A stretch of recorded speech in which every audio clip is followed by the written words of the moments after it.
everyone. After that fun pre-meeting introduction, the Minnesota Senate Committee on Capital Investment will come to order. It's Tuesday, March 10th, 2026.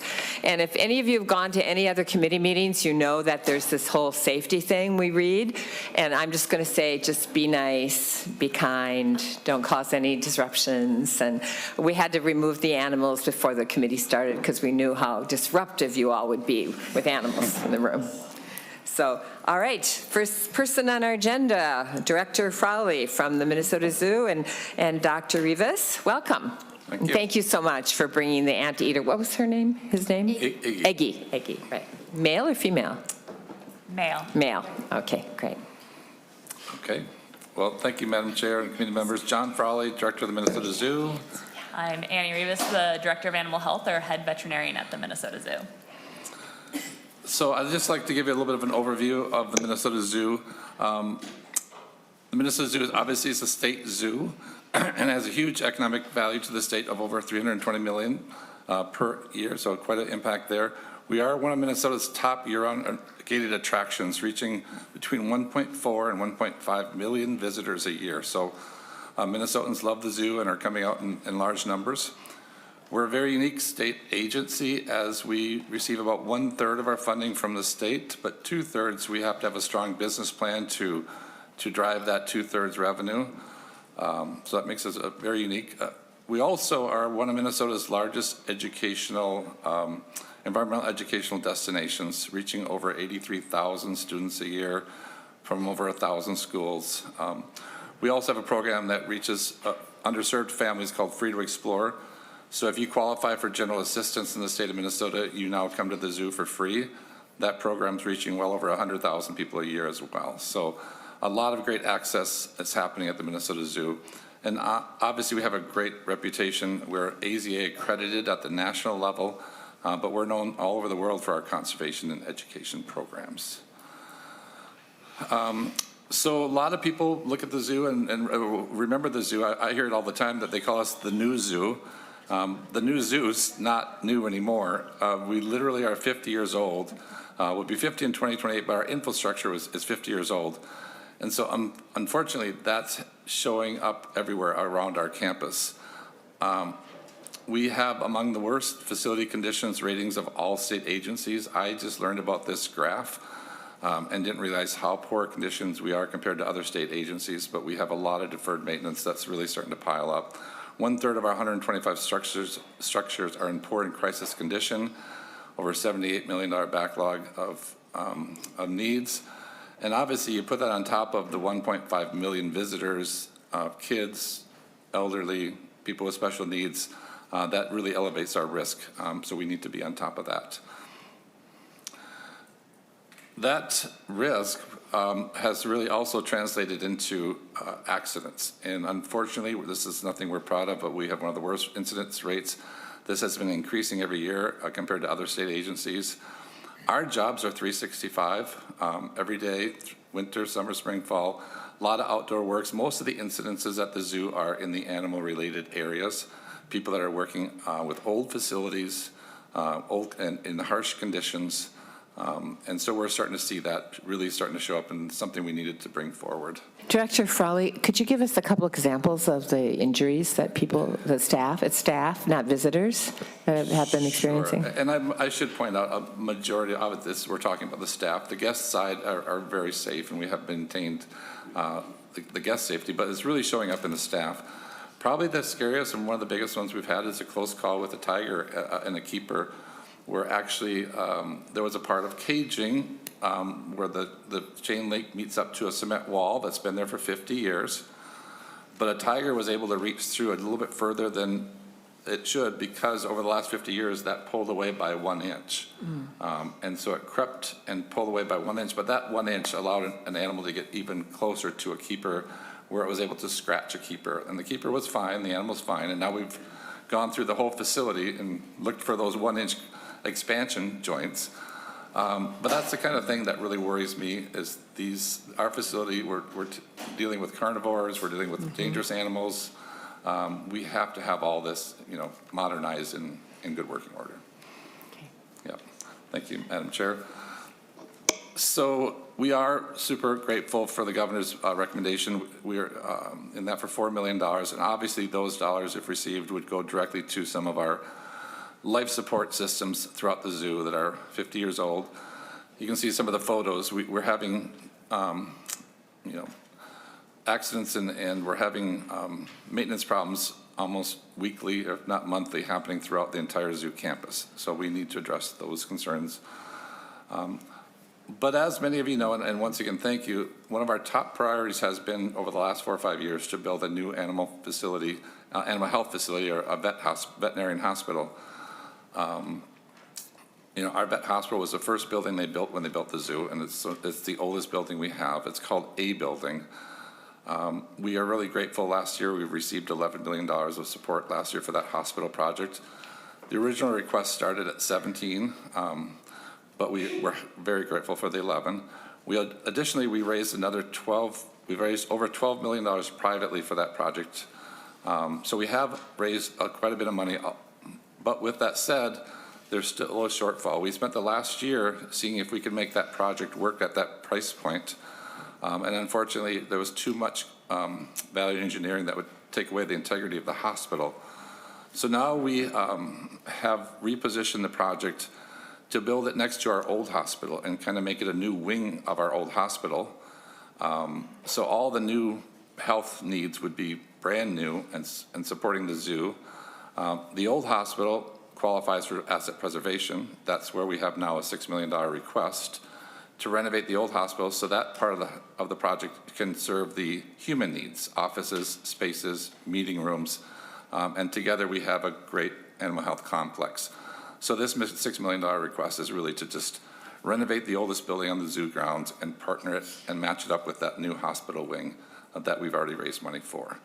So with that said, Madam Chair and committee members, I'd like to pass it over to the head of our animal health program, Dr. Annie Rivas. Thank you, John. Because of the urgent need for the new hospital, as we've discussed, we are building that new facility on a smaller footprint than originally planned and attaching it to our existing animal hospital at A Building, which some of you may have had the opportunity to tour. This new hospital will accommodate the essential medical functions in that new wing, but it does not include space for our staff for their offices, storage of equipment, or administrative functions, or for the majority of our animal enclosures or holding, all of which would be still housed in A Building. A Building, at just over 50 years old, is truly the oldest building on campus and must be renovated to support these critical hospital and staffing needs. The $6 million in asset preservation is urgently needed to fund this renovation of A Building's envelope, systems, and workspaces, and to remove asbestos, meet code requirements, and serve the zoo's needs going forward. Without this renovation, the state's investment in the new animal hospital cannot operate as intended, and the zoo cannot provide the level of care our animals require.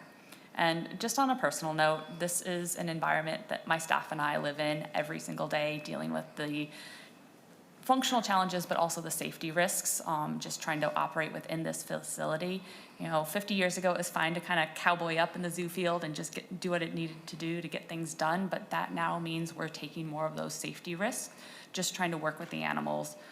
About 2 weeks ago, one of my lead veterinary nurses actually injured his back and wrist falling, trying to move a large animal into our animal autopsy area, because that's all done under manual power.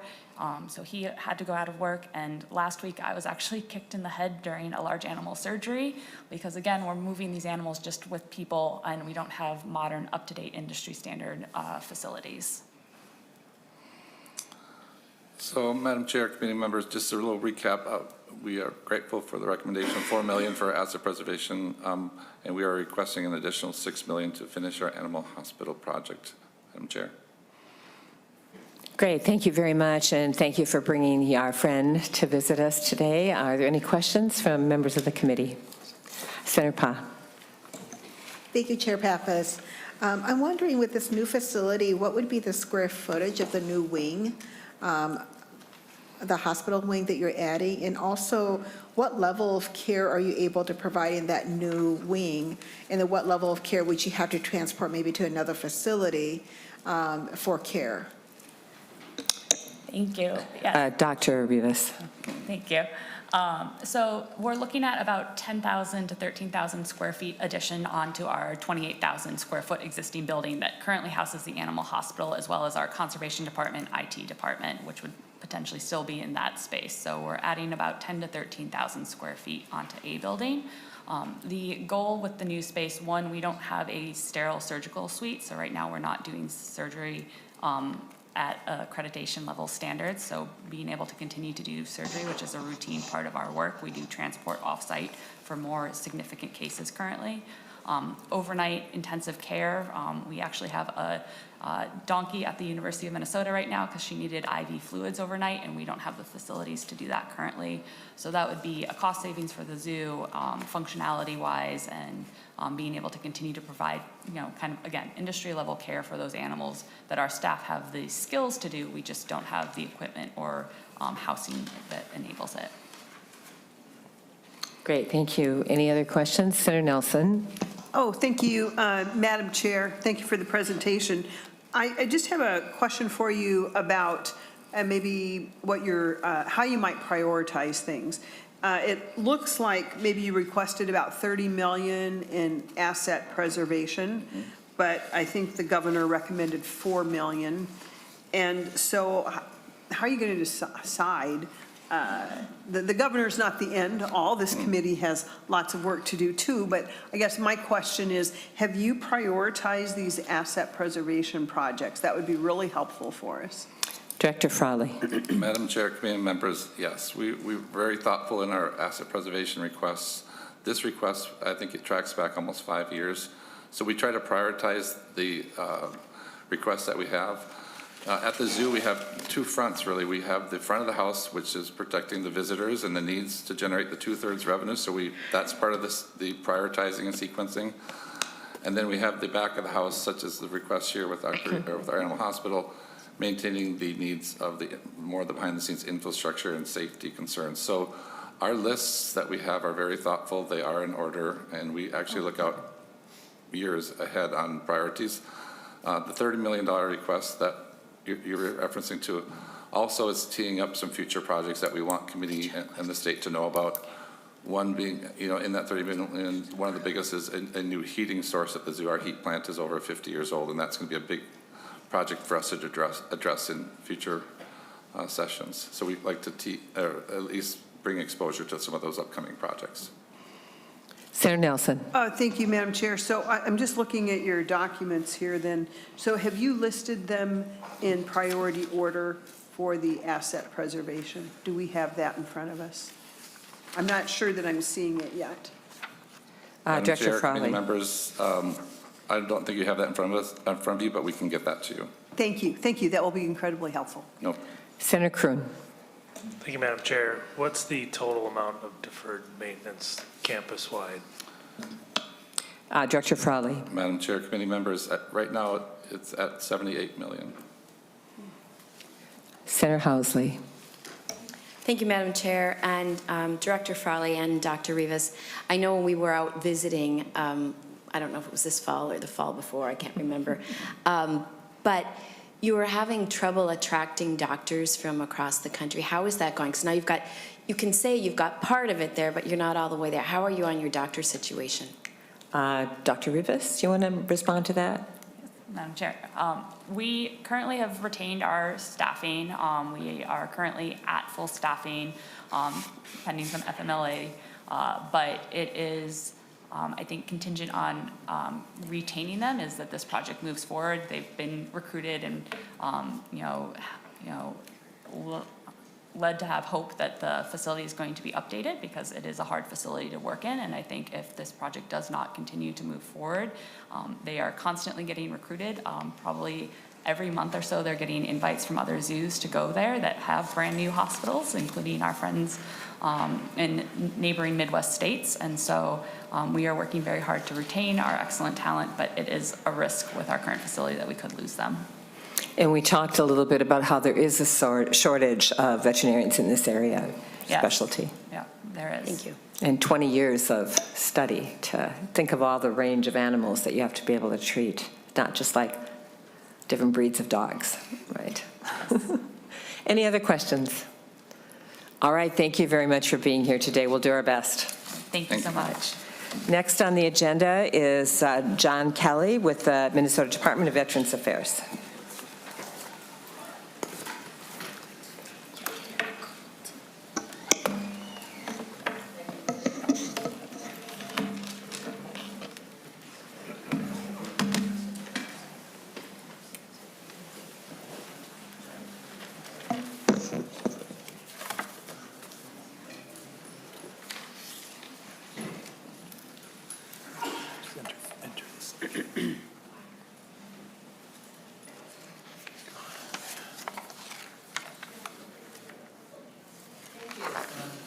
Welcome. Please proceed. Thank you, Chair and members. For the record, my name is John Kelly. I serve as the Director of Government Affairs for the Minnesota Department of Veterans Affairs.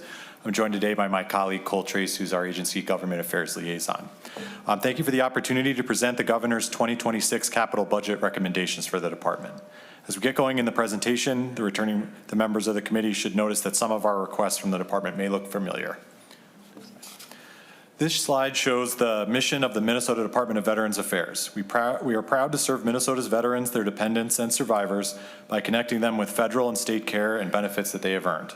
To accomplish this mission, we run the state's veterans' homes and assist the state's nearly 300,000 veterans and their dependents in securing available benefits and services. This slide shows our locations statewide. Thanks to the leadership and partnership of the legislature, Minnesota now has 8 veterans' homes and 4 state veteran cemeteries across the state. The offices of the Minnesota Department of Veterans Affairs are primarily in the Veterans Service Building in St. Paul, the Henry Whipple Federal Building in Bloomington, and the Fargo, North Dakota Claims Office, as a large portion of western Minnesota is served by Fargo VA healthcare system. The next slide provides an update on how the department has planned to allocate the asset preservation funding it received in the 2025 bonding bill. With the $7.5 million appropriated to the department, we have targeted projects across our state veterans' homes and cemeteries totaling just under $7.8 million. The $7.8 million there is a projected cost. They're not final. We're not at the bidding process yet, so we're helping to close that gap between what we were appropriated and what those projects have been projected to cost. And we also have a small amount of 2023 AP dollars left to help close that gap as well. But that is where we plan to allocate those funds. Okay. As you can see from this slide, we have agency-wide asset preservation remains our #1 priority. We have 71 buildings across the state with a replacement value of $500 million. 12 of these buildings across the state are part of our state veterans homes and have a 24/7 occupancy. The renovations and upgrades made with asset preservation dollars ensure our 900 plus residents are in facilities that are in good condition. Many of our state veterans homes have recently and continuously been ranked by the U.S. News and World Report as some of the best nursing homes in the United States, and asset preservation dollars will go a long way towards helping us maintain the quality of care for our residents.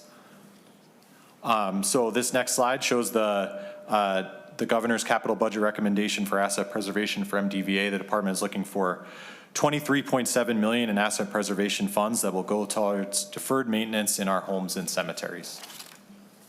Examples of projects in our asset preservation requests include boilers, roofs, mechanical and electrical replacements, and other critical repairs. Specific examples from our asset preservation list include $158,000 at our Minneapolis home for plasterwork, to $1.7 million in our Silver Bay home for plumbing systems and fixtures for single-use bathrooms, which are a priority from a health and safety standpoint, as well as a strong preference from our residents. The agency currently has $137 million in deferred maintenance, with approximately 54.6 of that FCI rated as crisis or poor. Much of this funding would target historic structures still in daily use on our Minneapolis campus, which is some of these buildings which are more than 100 years old. This slide here shows the second governor's capital budget recommendation for MDVA, which is something that we've been calling the pivot.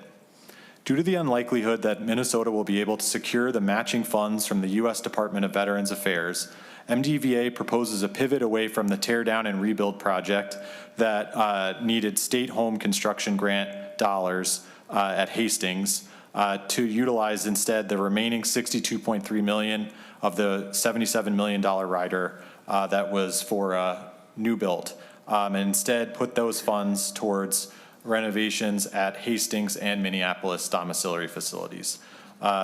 Building 16 at Minneapolis is our other domiciliary facility that is occupied 24/7. The pre-design and design work had began and then paused, and this new funding would allow the agency to move forward with the next stages of design and complete the remodel space for our residents. Mr. Kelly, have you, how much of that original, was it originally 77 million? So what did you, and you have 62 remaining, What did you spend the 14 million, whatever it was, 15 million on? Madam Chair and members, so in order to qualify for the state matching funds from the State Home Construction Grant Program, the state had to undertake the design and pre-design as well as a number of demolition efforts in order to be ready for those funds. So we have stopped the work, all the work is done. We are waiting on the fiscal year 26 list from the Department of Veterans Affairs, but it is unlikely that we are high enough on the list to secure those funds. But we'd had to do the work to be ready to be qualifying for the funds. That's what the funds went to.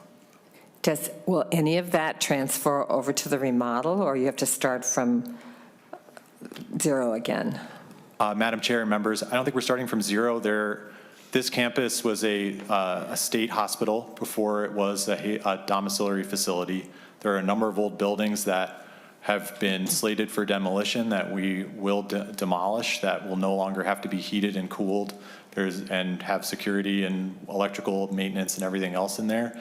And then, yeah, like I said, we fully moved forward with the plan to tear down and build a new facility.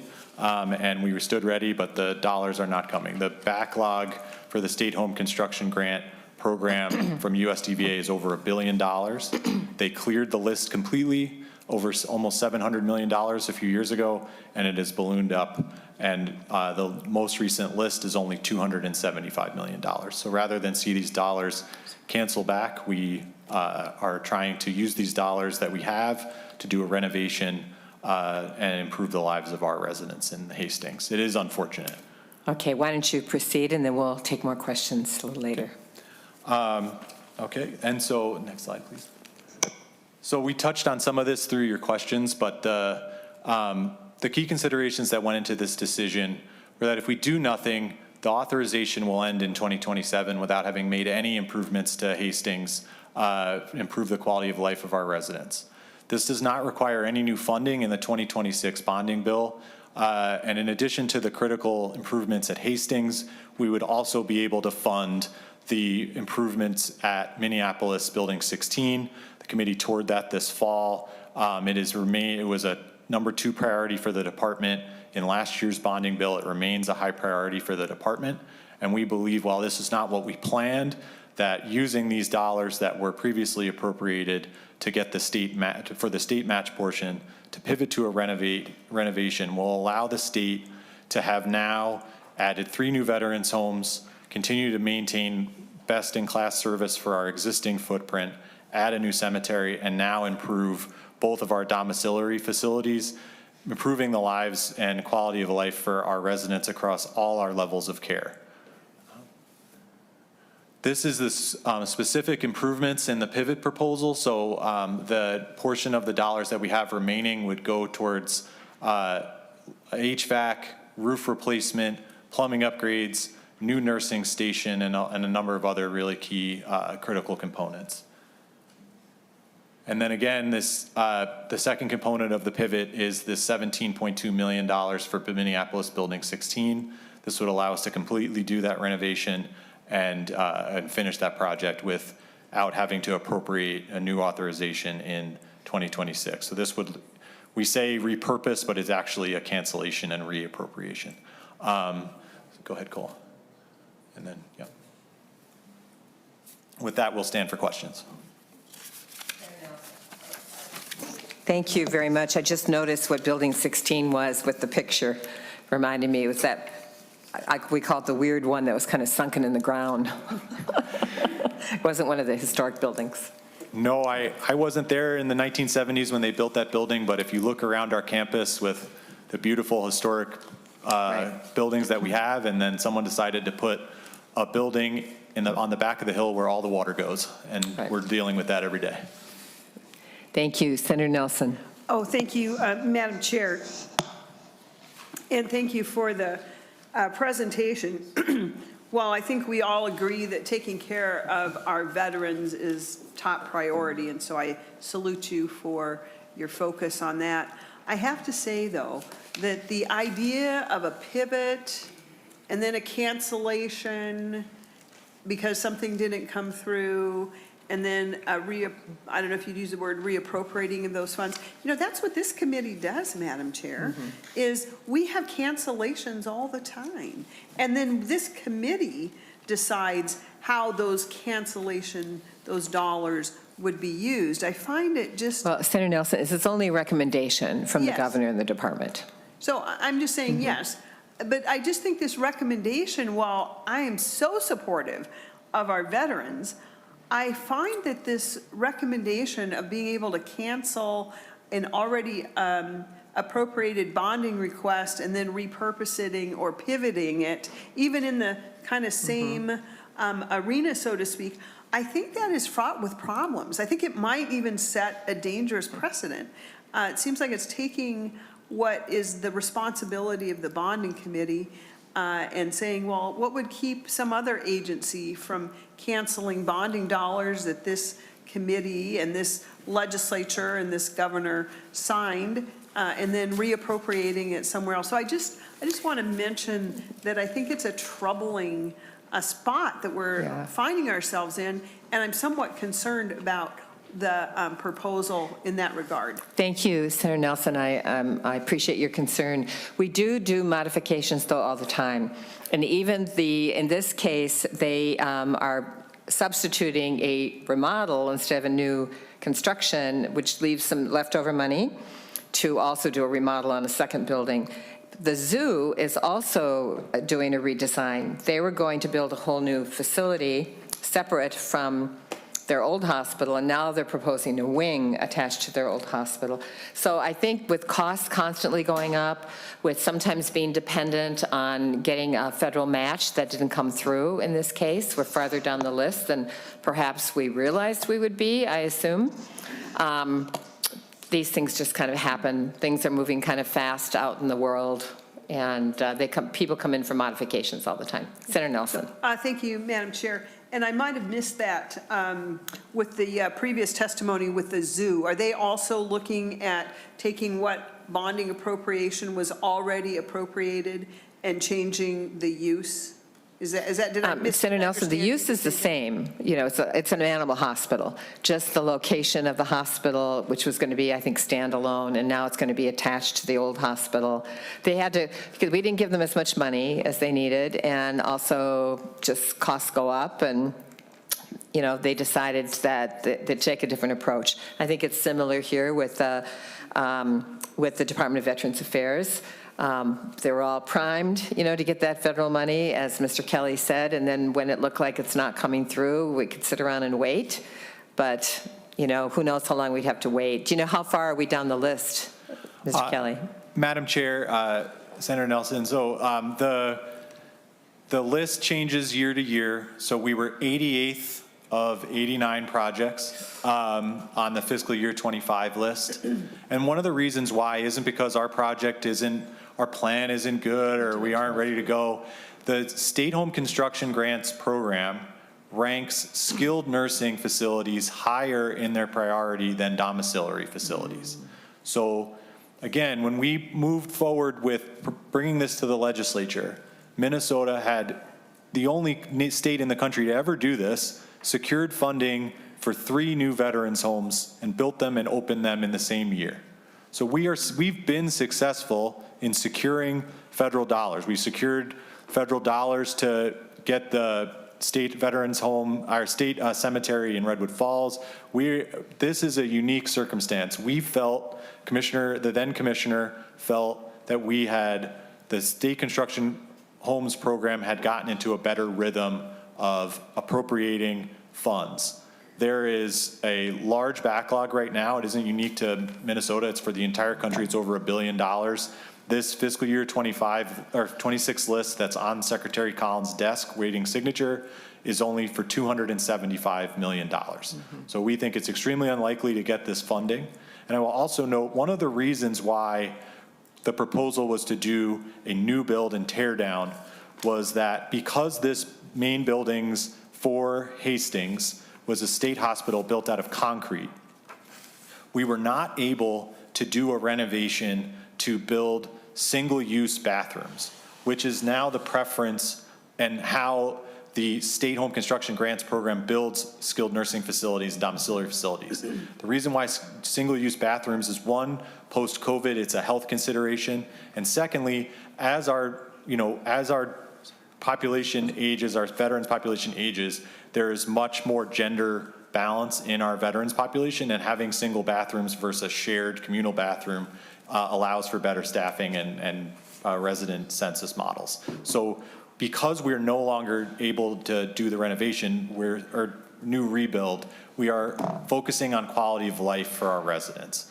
We aren't going to be able to do the single-use bathrooms, so we are going to be able to try to provide through this renovation all of the upgrades to HVAC and quality of life and everything else that would have come with a new building. And that is I hear you, we are not trying to set any precedents here.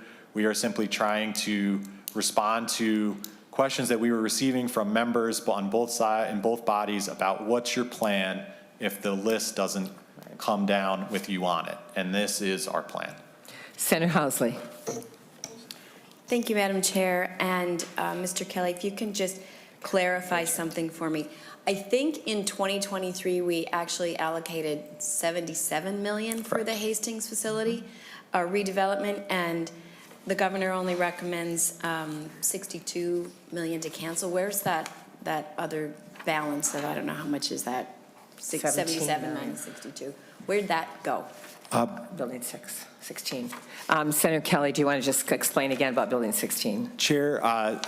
Senator Housley, as I mentioned, the State Home Construction Grants Program requires the states to do pre-design, design, required demolition in order to have the facility ready to take on the project. Yeah. And so for the last few years, we have been working through the Department of Administration and the contractor J.E. Dunn to be ready to be able to qualify for the $134 million.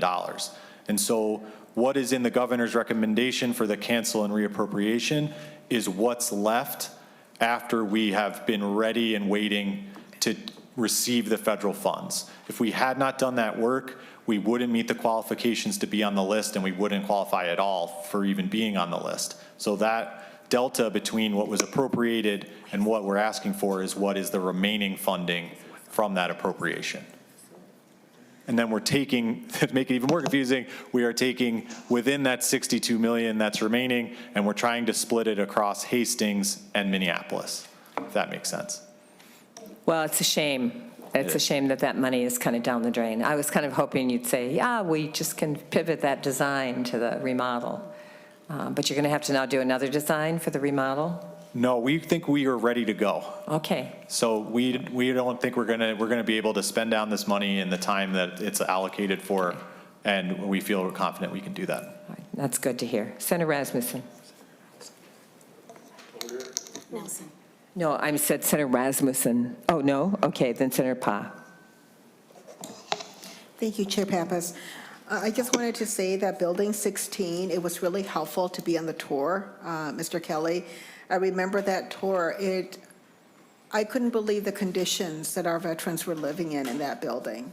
I mean, when they were talking about how the HVAC system worked and how every day there would be a call, and how the temperature was during the morning wasn't how it was at night, and it was just crazy. There are so many things that needs to be done, and I think that the living condition for Building 16 really does need to be improved. That is one of my priorities for this year. I don't know if among all the projects that you have addressed it today, if that is if we have limited funds, which ones you think are going to be the top priorities for you guys. But just seeing that project or that building myself, I absolutely agree that that building needs the investment now. So, thank you. Senator Nelson. Yes, thank you, Madam Chair, and thank you for the good discussion. I think internally, as the committee here, well, obviously, I think we're all are highly supportive of all of our veterans' homes. I was part of those 3 that we were able to add, very important. But I do think, and maybe it's just, I need a clarification, and I'm sure perhaps staff can give this to me later. I think it'd be important to understand, when we do cancellations all the time, it's something we do in this committee, and then we reauthorize or reappropriate, and I'm just. Senator Nelson, typically the bills require you have to spend the money within 4 years, so they automatically cancel. Yes. So 27, we did this in 23, so 27 would be their cancellation year. Yeah. So the question I have is, is this different than what we usually do with cancellations?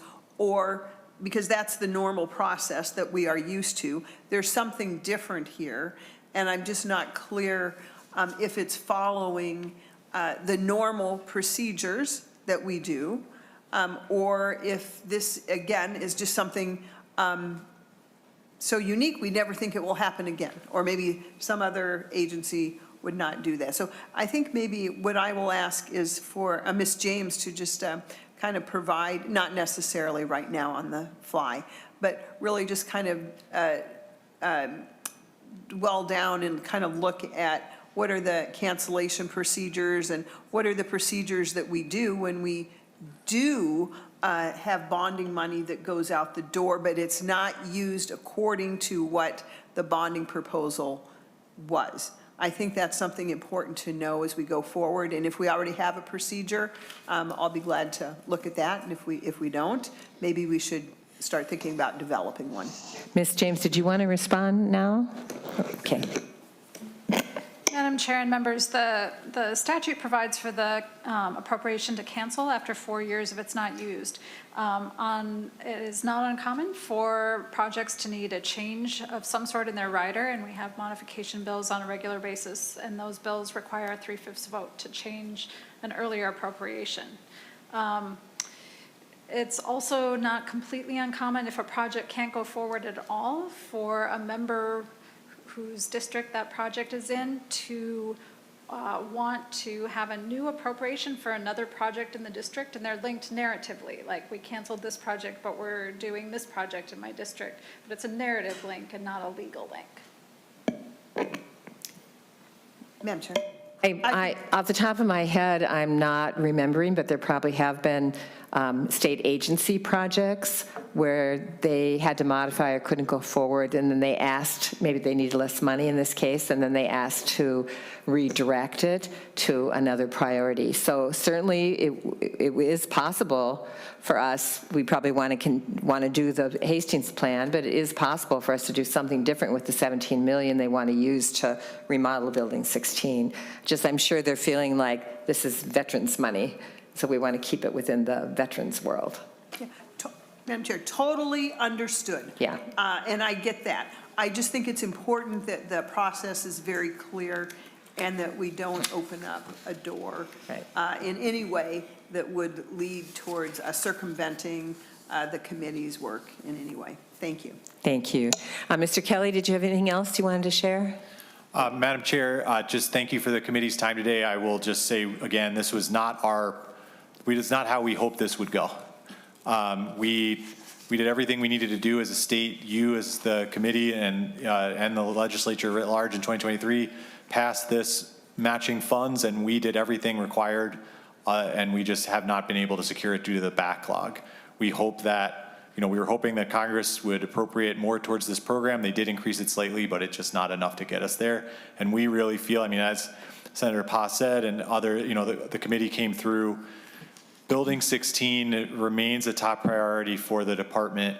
We see an opportunity here by kind of finding a silver lining in a bad situation to have now some of the best in class skilled nursing facilities. I'd put us up against any state in the country, and then in turn have our domiciliary facilities also be significantly renovated and have quality of life for our domiciliary residents as well. So we understand the frustration, we share it. We're not trying to blaze any trails here. Our goal every time we set out to have matching funds is to secure the federal funds, and we have a pretty good track record in doing that. And we would respectfully ask for the committee's consideration as you weigh these different proposals. I just had one quick final question, which is, how do you handle the water that's rolling down the hill? Because this is at the bottom of a hill. I think we have a picture there in the slides. I mean, we have a lot of, we're tearing up some carpet, we're HVAC, a lot of shop vacuuming, we're dealing with a lot of that stuff. But I mean, it's an ongoing problem, just like anybody would deal with water in their basement. Right. Yep. Okay. All right, thank you very much. Good luck. Next on our agenda is the Department of Military Affairs, Major Menke and Mr. Rowader.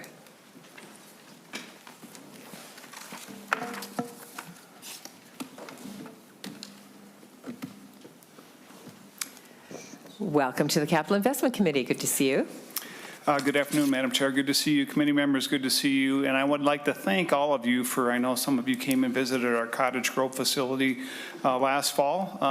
And I would also offer for you to come visit our Rosemont facility, where we did take state bonding money and match it to federal bonding money. And we greatly improved the facility that we have down there. So at some point, Madam Chair, we'd love to get you down there to see that facility, to show you what we do with our state and federal money to improve our facilities. But today we're here to talk about the 2026 governor's request for bonding for the Department of Military Affairs. And the bottom line is we're asking for $3.5 million for design funding for our Duluth hangar, as well as $2.5 million in asset preservation. And today I've got the Executive Director of Military Affairs, Mr. Scott Roeder, who's going to walk us through the numbers a little bit, Madam Chair and committee members. Mr. Rowader. Good afternoon, Chair Pappas, committee members. I'm Scott Roeder, the Executive Director for the Department of Military Affairs. And I would like to first address our #1 bonding priority, which is the design funding for a new hangar at the 148th Fighter Wing in Duluth. In the upper right quadrant of this slide is a picture of the 3 existing hangars, which were built in 1958 for the Duluth Air Force Base, which existed on the west side of the Duluth Airport. The 3 hangars were moved to the east side of the airport to the 148th Fighter Wing in 1980. The hangars were originally built for the Lockheed F-94 aircraft, which were shorter in length and height compared to our current F-16 Block 50 aircraft. Over the years, all 3 hangars have developed structural and safety issues. Water infiltrates during all seasons, creating electrical and safety hazards and challenges working around the aircraft. In the winter, ice forms near the entrances, at the folding doorways, and between the structures. The lightning protection for these buildings is inadequate to protect the aircraft and personnel. These hazards pose risks to our Minnesota National Guard airmen and aircraft. These facilities currently operate under a permanent waiver from the Department of the Air Force for wingtip clearance because of the inadequate size of the hangars. To the right of the picture of the existing hangars is a rendering of the new proposed hangar, which would be designed to fit not only our current F-16 Block 50 models, but enough space to house the F-35 or next generation fighter to the Air Force standards. The design of this project will cost $3.5 million, and if funded, will significantly increase our scoring to compete for federal military construction funding.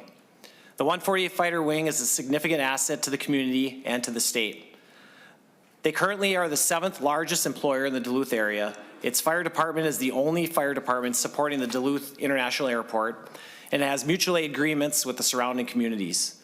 The 148th Fighter Wing Explosive Ordnance Disposal Team provides support to civil authorities throughout the state. Altogether, both the fire department and the explosive ordnance disposal teams total over $3.7 million in mutual aid support to Minnesota annually. Now I would like to address our asset preservation request. This map depicts the 60 Army facility locations throughout the state. To the right of the map, you see a large breakdown of our facilities' age. 45% of the facilities are 60+ years old, with 6 of them being over 100 years old. This causes significant challenges, for many of these facilities have numerous maintenance issues and are not conducive to current Army operations. And they were built in a time when women didn't serve in those units, which means lack of appropriate facilities such as comfort rooms and proper restrooms and shower facilities. The National Guard is currently 40% of the Army's operational budget, or operational force, yet only receives 5% of the federal military construction funding. That means the Minnesota National Guard can expect to receive military construction funding for a new armory facility once every 10 to 12 years. With 60 current facilities, if federal funding remains the same, it'll take nearly 600 years to replace all of our facilities. Currently, the only funding source that we have is to maintain these aging facilities is through our state maintenance appropriation. The Department of Military Affairs receives $10 million annually, of which $1.8 million is designated to the 2 air wings for their maintenance and repairs, leaving $8.2 million for an annual Army National Guard budget. When you deduct our annual expenses, we have $1.6 million remaining in funds for projects and repairs. Not much money considering the age and number of our facilities with today's construction costs. The good news is the state never has to pay 100% of our facility construction and maintenance costs. The Minnesota National Guard receives roughly $30 million each year in federal construction and maintenance funding. The blocks below the scales reflect the federal and state share of each type of facility. All readiness centers, or our armories, are a 50-50 split. Readiness centers located at Arden Hills Army Training Site are a 75%, 25% state and federal split. And the field maintenance shops, Army Aviation Support Facilities, and a majority of our facilities at Camp Ripley Training Center are 100% federally funded. What this means is for every dollar the state appropriates or funds for our readiness centers is matched by the federal government. This $2.5 million asset preservation request, along with a federal government match, really amounts to $5 million that will go a long way in accomplishing some of our significant maintenance concerns. With that, I'll turn it over to General Menke for closing comments. General. Yeah, Madam Chair, committee members, I'd just like to highlight the Duluth design hangar money. So as Mr. Reuter mentioned, Duluth is, a key tenet of the 148th Fighter Wing is a key tenet of Duluth. The Air Force has recently announced that they will be fielding 2 wings with F-35 fighter aircraft, with the process starting in the next 12 to 18 months. Duluth is postured to be one of the most competitive units for that. And the design money, as Mr. Reuter said, would give us a leg up on getting federal money for infrastructure, which is a key metric that is used to decide this decision. Landing a future fighter for the 148th Fighter Wing would preserve that mission, the flying mission for Duluth for years, decades to come, along with the fire department that is in Duluth and the explosive ordnance department in Duluth, which are vital assets to the state of Minnesota, the community of Duluth, and in our nation, in their federal mission. Appreciate your time today. Appreciate your consideration as this moves forward, and we'd like to answer any questions that you may have. Yeah, Major General Menke, given our previous presentation from Hastings, I just feel nervous about counting on getting federal money and spending all this money on design and then not getting the federal money that we need. I mean, this is certainly a smaller amount in the scheme of things than what the Hastings hospital would have been. But so if there's any way that we have any kind of assurance that Congress has appropriated enough money, that we're high enough on the list, that this could become a possibility, that would be helpful. Madam Chair, committee members, there are other wings who have had similar challenges like this. You look at Selfridge Air Force Base in Michigan, where they put some state money in and got some return on the federal investment. From what we've seen in the Air Force model, if the design work is done, the percentage, it's no guarantee, but the percentage of it getting picked up for federal construction is rapidly higher than it would be if the design is not done, and it's difficult to get it picked up if the design work is not done. Similarly, in the 133rd Airlift Wing, we received federal money for the design to get that hangar design through some of our congressionally directed spending at the federal level. But we have not been able to do that for Duluth, but we believe that that will be picked up for a federal construction for a new fuel cell hangar for the 133rd as a field at J models, which are going to be a little bit bigger than the H3 models that they have, Madam Chair, committee members. Thank you. Any questions? Senator Jasinski. Thank you, Madam Chair, and thank you, Major General. Toward the project, I think this is a great asset for Minnesota to have this money go towards this. I think it's going to make a huge effect in Duluth and our overall state. I'm very supportive of the 148th Fighter Wing up there and hope we can get this in the bill. So thank you, Madam Chair. Anything else from the committee? Excuse my voice. I'm losing it. All right. Thank you very much. Certainly keep us up to date with any other information you might have. Thank you, Madam Chair. Thank you for your time today. Commissioner Ho, Minnesota Housing Finance Agency. It's getting worse.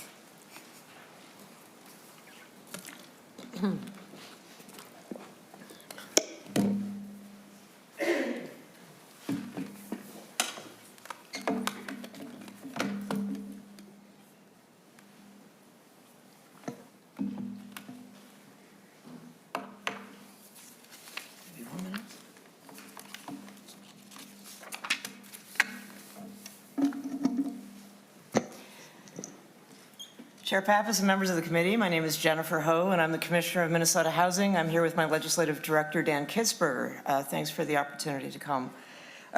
We have a lot of slides because we want you to see a lot of pictures, but I'm going to go through them fairly quickly because I know that there's also others that will come behind me, and I know that you'll have questions. Slow me down if I'm moving too fast, Chair. Just this first picture is of a groundbreaking in Little Falls, a project called the Views on 7. This is 45 new units of housing that's affordable to people at 50% of the area median income. So it's a $9.4 million housing infrastructure appropriation investment from 2023. It broke ground in 2025. Just a little about Minnesota Housing and our unique role. A reminder that we were created in 1971. I have a 7-member board of directors that includes the state auditor. We have an annual independent financial audit. Minnesota Housing does not own or operate housing. We're a finance agency. And we are rated by Moody's and Standard & Poor's around bond issuances. This picture is a groundbreaking at Carver Oaks. This is 43 units of senior housing that was selected in 2023, again with $7.4 million in housing infrastructure appropriations.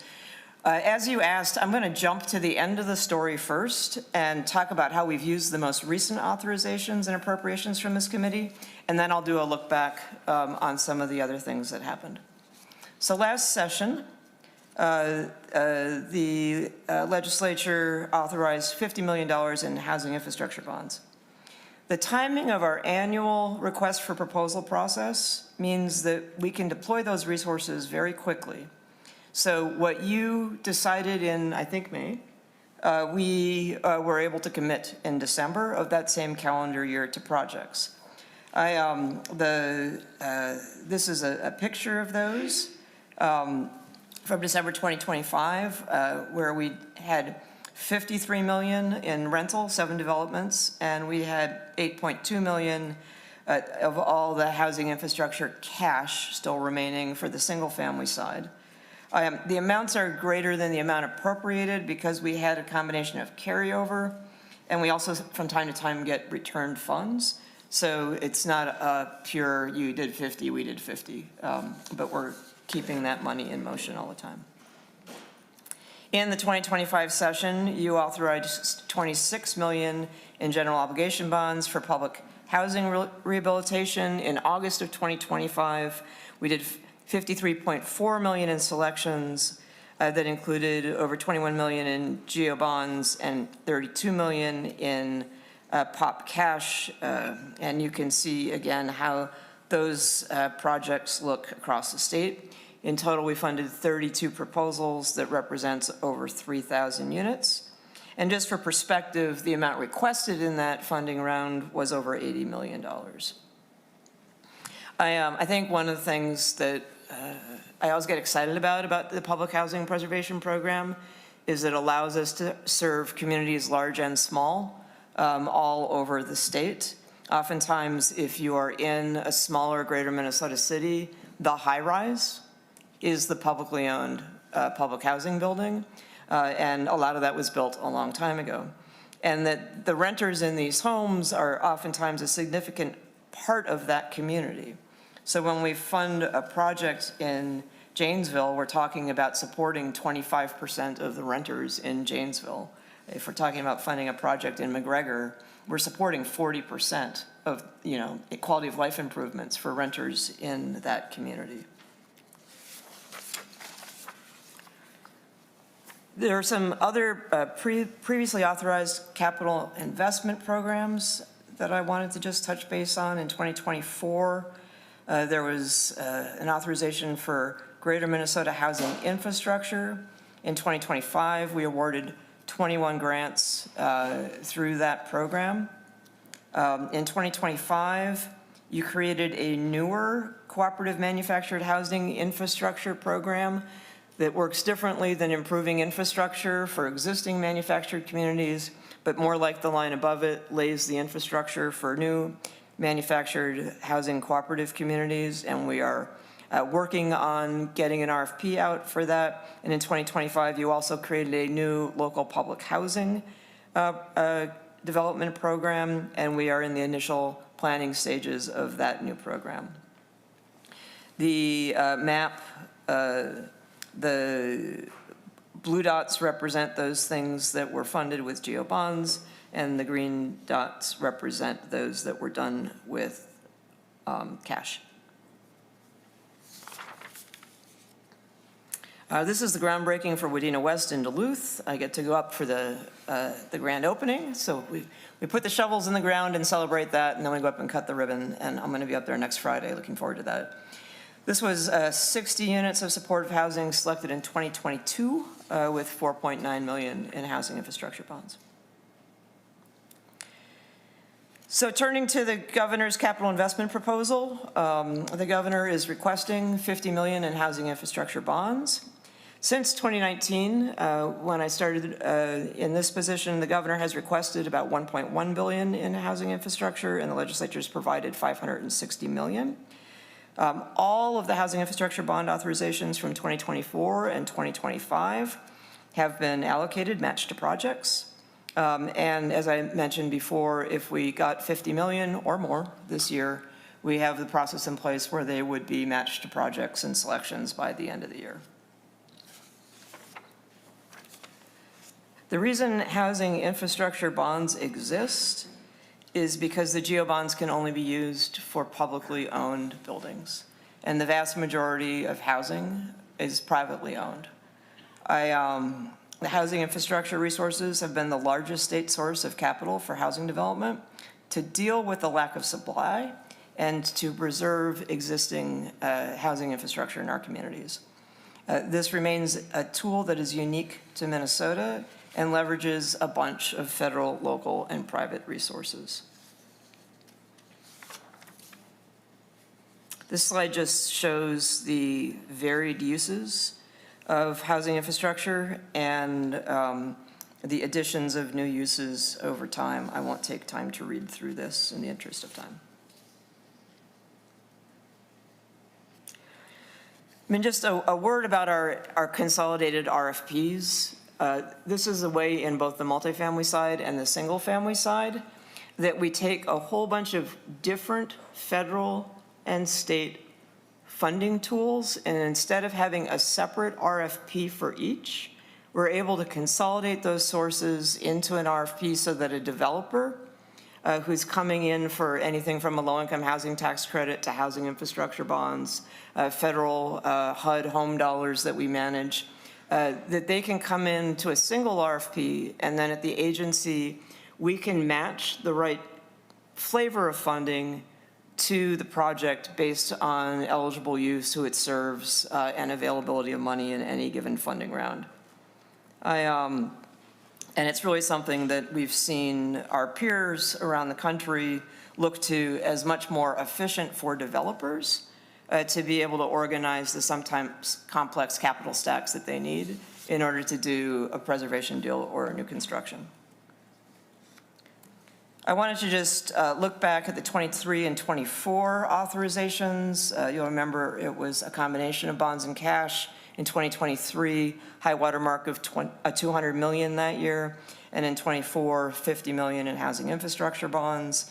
This just shows you the selections that we did in those years, and the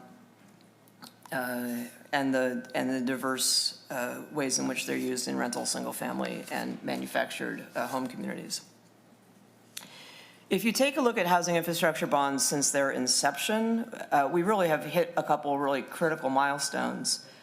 Of the $860 million in committed funds since the origination of housing infrastructure bonds by the legislature, that's leveraged over $2 billion in total development costs. To just give you a sense of the leveraging power of the housing infrastructure bonds. We've now crossed the threshold of over 10,000 homes impacted. And again, this is also a resource that we've been able to use effectively across the state. About 46% of these have gone into greater Minnesota, with the remaining in the metro area. Yet despite the historic resources of the last few years, there are plenty of fantastic projects that we aren't able to fund because we don't have enough money. Oftentimes we're only funding maybe 1 out of 4 multifamily proposals that come in the door, or we're having to resize a single-family proposal to make it a fewer number of homes. And that's not because we don't think that the housing is needed out there. It's just about trying to deal with the resources that we have. So what these bar charts show you is just both on the multifamily side and on the single-family side, year by year, what's the total amount of request versus what's the total of money that's available for awarding that year. This is a picture of a manufactured home community called Buena Vista Terrace in Shakopee. It's a 202-lot community that was awarded housing infrastructure, along with manufactured home infrastructure appropriations in 2024 to update the failing electrical system. That's when you just think about 202 homes that have a failing electrical grid beneath them. I mean, it's a pretty profound need. This next one is a Habitat for Humanity build down in St. Charles. I get excited about this one because I actually got to use a power drill and help frame a garage. I suspect they might have taken a few screws out after I left, but it was fun to do. I got to work alongside the eventual homeowner on that project, but just an example of how Habitat is able to use housing infrastructure, I think in this instance cash, to bridge the gap between construction cost and appraised value.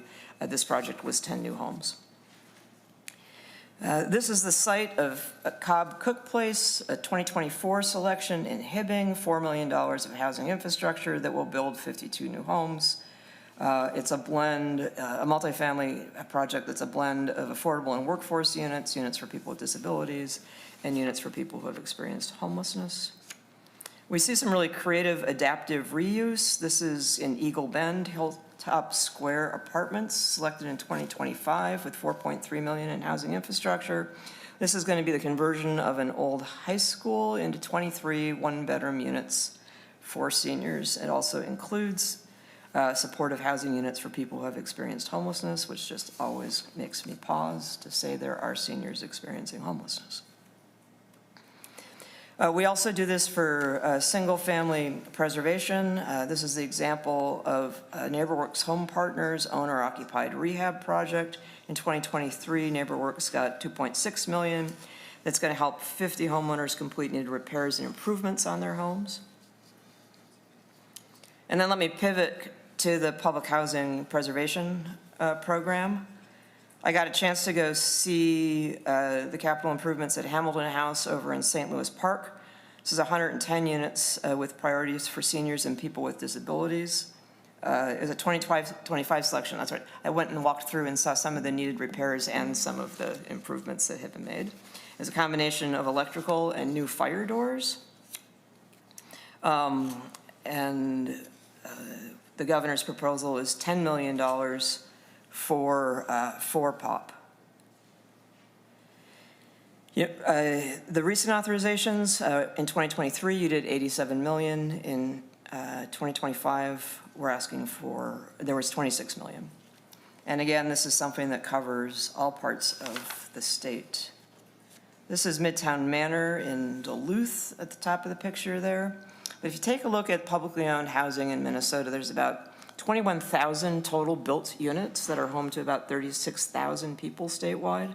2/3 of the households are headed by seniors or people with disabilities. About 75% of the residents of public housing have annual incomes under 30% of the AMI. And about 1/3 of residents are kids, many of whom are at high risk of experiencing homelessness or were recently homeless. Why is there such a considerable asset preservation need for public housing in this state? Well, about 95% of all of it is over 40 years old. And so these are aging buildings. In Minnesota, the estimate of total capital improvement needs for our public housing stock is about $500 million total. And a lot of that is because the congressional appropriation is about $3 billion annually on what's estimated to be about a $7 billion backlog.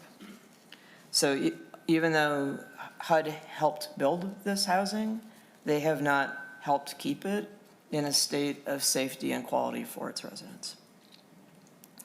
So a lot of what we end up doing is, one, we're preserving critical housing for very low-income families in the state. We're preserving the flow of the federal subsidy to make those rents affordable to their residents. And oftentimes, we're really having to prioritize really critical health and safety needs: fire suppression, remediation of mold, radon, and asbestos. When I heard the zoo was coming ahead of us, we were going to bring some asbestos so we could also do show and tell, but we decided that wasn't a safe thing to do today. We're doing accessibility improvements so that people can get in and out of their parking lots and buildings safely. We're doing elevator updates. We're repairing leaky roofs. This is boilers. These are windows that are no longer airtight. And then things that we can do to improve energy efficiency and water use. This is a picture outside of Columbia Rocheleau Apartments in Virginia, where we financed the update of a fire and electrical system. The POP program has been around since 2012, and there have been 7 rounds of funding during that time.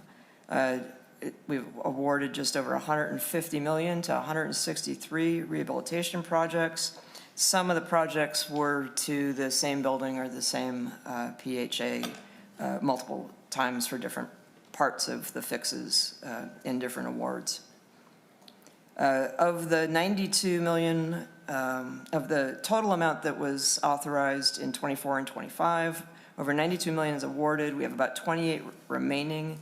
As a combination that we were undersubscribed when we did the cash round, and also the fact that we don't always want to put it all out to the dollar, because these applications are very conceptual. We don't have the public housing authorities, sometimes who are just 1 or 2 staff, like completely, I heard John Kelly talking, like you don't have to do to come to us for money what they have to do to go to the feds for money. It's a conceptual application, which means that the amount you ask for, we know will probably change by the time we are actually closing on financing and getting ready to do the work.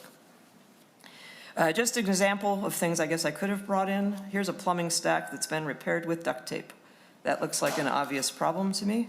But the bigger problem is behind the drywall, where you've had failures in the plumbing system, and the interior chases in the building have enough holes in the drywall that the 2-hour fire rating is compromised. And the photo on the right is a temporary panel with the repair. So that's sometimes the core infrastructure of the building. Sometimes it's updates to the individual apartments, the living spaces. This is a building in South St. Paul where the bathroom and kitchen spaces were beyond their useful life and have been updated. There's a lot that we do to exteriors of buildings. This is the Wabasha high-rise. You can see that the crumbling brick indicates that you can have water intrusion into the building, and there was the problem of just bricks falling onto the sidewalk. The second picture is restoring the exterior of the building. That's what I got in terms of pictures and numbers. Also, Dan's contact information so that you have it. Happy to take any questions. Great, thank you for that presentation. Are there any questions? Senator Rasmussen. Thank you, Madam Chair. Thank you, Commissioner. For the public housing rehabilitation needs, what's the backlog there? Do you have any estimate for what that, if you had money, you could put it to use? It's in slide number, Dan. It's in slide number 23, that the estimate is the total capital improvement need is about $500 million. Madam Chair? Senator Rasmussen. Thank you, Madam Chair. Thank you, Commissioner. So about $500 million. And for the money that was in June's capital investment bill, has that all been allocated? Has that all been effectively spent, sent to different projects? What's the status of that? Commissioner. Madam Chair, forgive my rusty protocol, Senator Rasmussen. On slide 25 of the 24 and 25 authorizations, $92 million has been awarded, and we've got about $28 million of requests. Again, some of the cash that was authorized back in 23 is also remaining because we were undersubscribed. It was the first time we had ever done cash.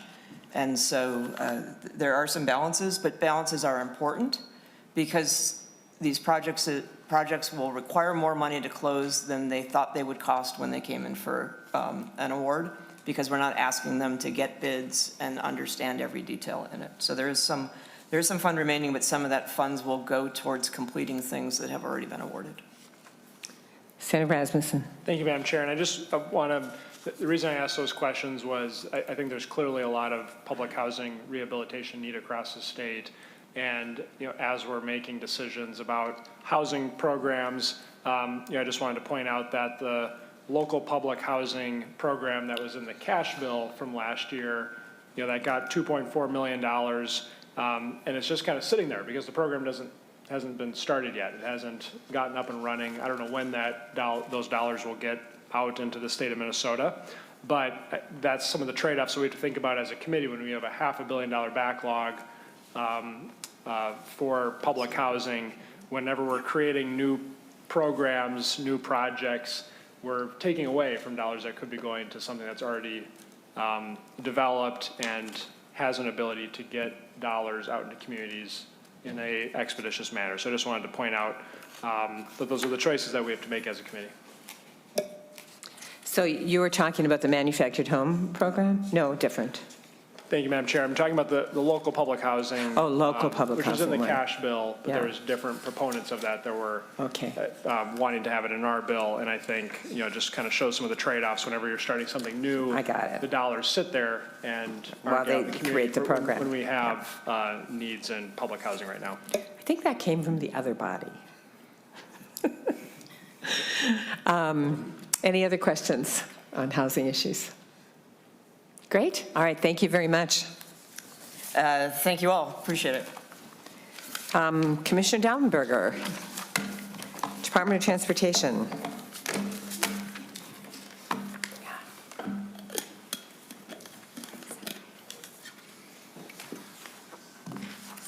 Oh, just turned my flashlight on. Finally. You got the timing right. She said fine. Welcome to the committee, Commissioner. Thank you, Madam Chair and members. My name is Nancy Daubenberger, and I am privileged to serve as the Commissioner of the Minnesota Department of Transportation. Thank you for allowing us time on the agenda today to present to you the items that we have for MnDOT in the Governor's capital budget recommendations, as well as update you on past appropriations. And I am joined by my colleague, Josh Knadrud-Hubinger. He is MnDOT's CFO, and he is here to help with any questions as well as run the slides for me. So next slide. Right. To start out, I'd like to just note MnDOT is a multimodal transportation agency, and our vision is for a multimodal transportation system that maximizes the health of people, our environment, and the economy. And our mission is to connect and serve all people through a safe, equitable, and sustainable transportation system. This next slide shows the transportation system by the numbers. As I noted, we are a multimodal transportation system. Minnesota has the 4th largest roadway system in the country, and that includes interstates, state highways, so those are under the jurisdiction of MnDOT, and as well as local roads and tribal roads. We have 7 active ports, 34 transit providers serving all 80 non-metro counties. So MnDOT oversees funding for greater Minnesota Transit, 132 publicly owned and state-funded airports, and over 4,000 rail line miles. So to touch on recent past funding, I'll talk about major capital funding in 2025. So there were 47 million GO bonds for the Local Road Improvement Program. That's a solicitation program.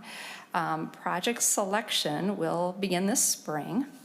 There was 31 million in GO bonds for the Local Bridge Replacement Program, and that's a rolling list of priority bridge needs. And we had 39 projects awarded that funding. There's no funding remaining.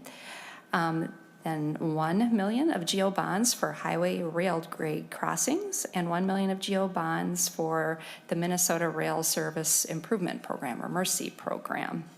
And just to note for MnDOT roads and bridges, recall in the 2023 session, there was 200 million in trunk highway bonds that were appropriated for the Blatnick Bridge project, and that's for the local match for federal infra grant funding. That is currently in the RFP process for proposals due in June and letting later in the month of June, and for design build contract teams. Next slide. So for 2026 infrastructure plan, there were, of course, way more needs than money. Local agencies asked for $3 billion, state agencies asked for $3.8 billion, for a total of $6.8 billion. The governor's rec in total was $907 million, so not possible to include funding for all programs requested, but of that, $68 million is recommended for transportation with a combination of trunk highway bonds, GO bonds, trunk highway cash, and general fund cash. And we are looking forward to working with our legislators on a bill that addresses needs across the state, and I'll go into a little more detail on the governor's recommendations for MnDOT. There are 4 items for MnDOT in the governor's recommendation for capital budget items, as I mentioned, including or totaling $68 million, but these 4 are pavements, ports, drainage or hydraulic assets, and transportation. Building, for items in the governor's recommendations, and I'll describe each of these in a little more detail with the next few slides. So first, we have the high priority pavement program. So the majority of the $68 million is in a recommendation for pavements to the total of $50 million, and that is for pavements on the state highway system. Our pavement conditions are projected to decline significantly over the next 10 years, as described in our 10-year Capital Highway Investment Program, or CHIP. And if you can see the pie chart there on the slide, the largest green slice of that pie is for pavements. And we are planning investments over the next 10 years to the total of $5.1 billion of the $14.7 billion in investments in the 10-year CHIP for pavements. And although pavement conditions right now are fairly good, I'll show you in the next slide the projections over the next 10 years. The slide shows pavements in poor conditions and how they measure up. So pavements dating back to 2019 on the left side of the bar chart through 2024 are shown here. And then the 2 far right side sets of bars show the predicted conditions for pavements out to 2029 and 2035.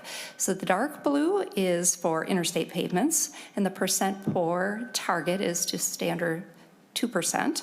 The green is for the National Highways System pavements, where the percent poor target is for staying under 4%.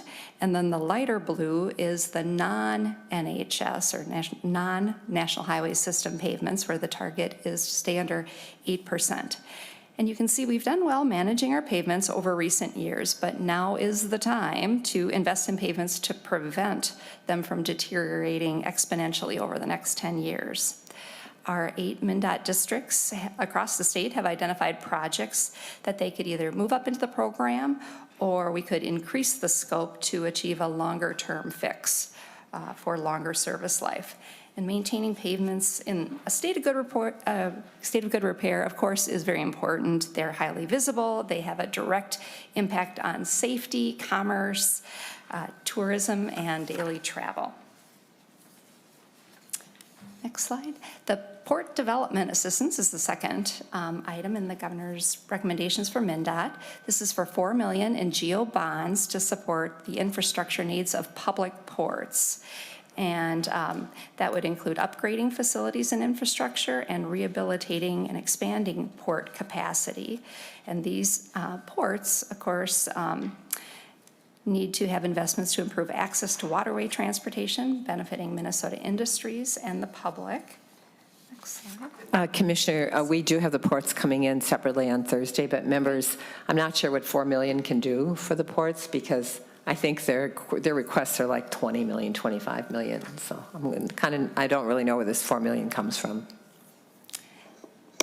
Yeah, thank you, Madam Chair. And as noted, there are way more needs than money to go around. And we did meet with the Ports Association as well over the last year, or actually recent months, and they noted that there is $54 million in needs for 2026, and they're looking for up to 80% state funds and a minimum of 20% local share. So, and reflecting on past port investments, in 2023, Minnesota legislature appropriated $18.1 million to the Port Development Assistance Program. And 7 projects from 5 applicants were selected to receive funding through that program at that time. Next slide. The third is the Drainage Asset Management Program, or the acronym there is DAMP. This is $4 million in recommendations for trunk highway funds to improve resiliency of the transportation hydraulic infrastructure.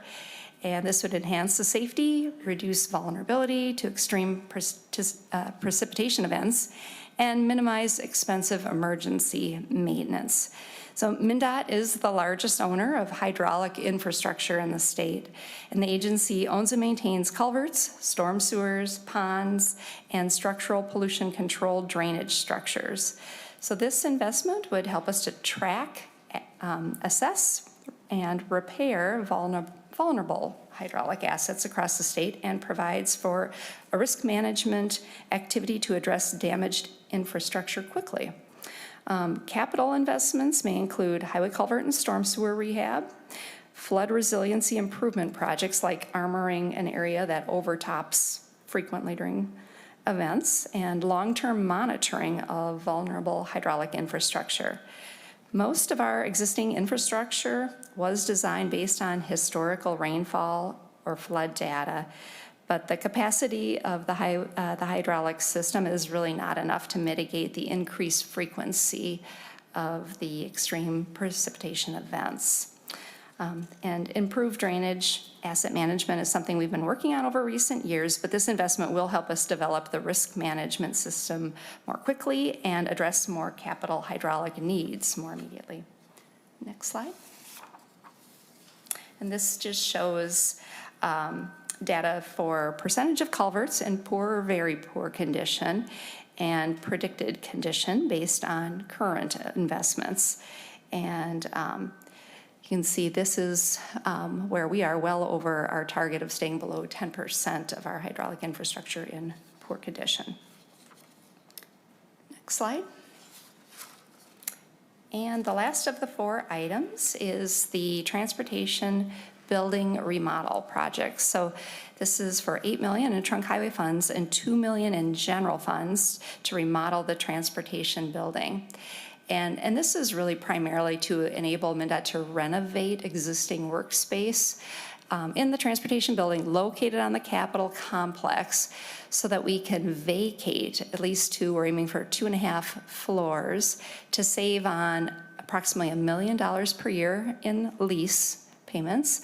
And then the funds will also be used to improve energy efficiency, security measures, accessibility.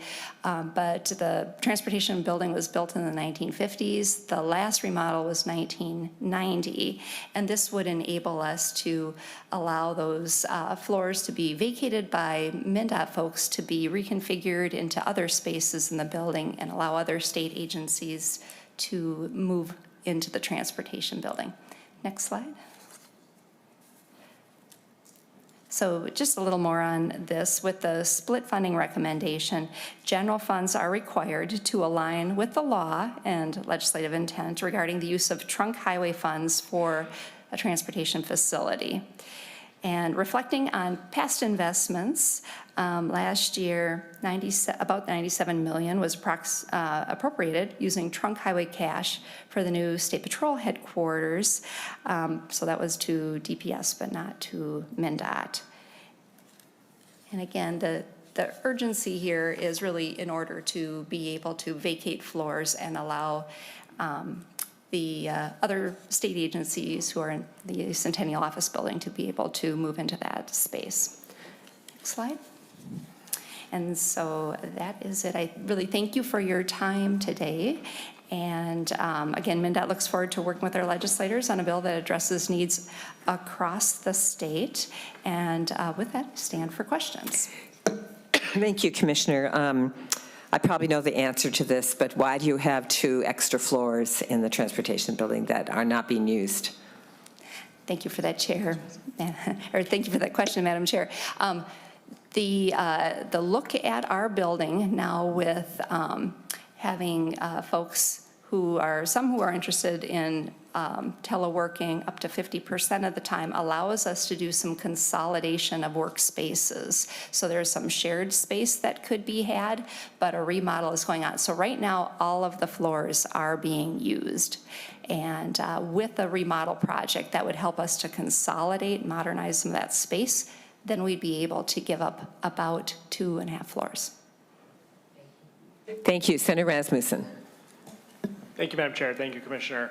And I just want to say you have really important work to do, right? Think about how many road miles there are in Minnesota, the importance of having safe, efficient transportation across the state. I really appreciate the relationships with the local MnDOT office in my area and their hard work. I think because of those needs and the resource constraints that we have, a couple of the questions that I have are just around making sure that Minnesotans' tax dollars, the limited resource we have, go to the core infrastructure needs of the state.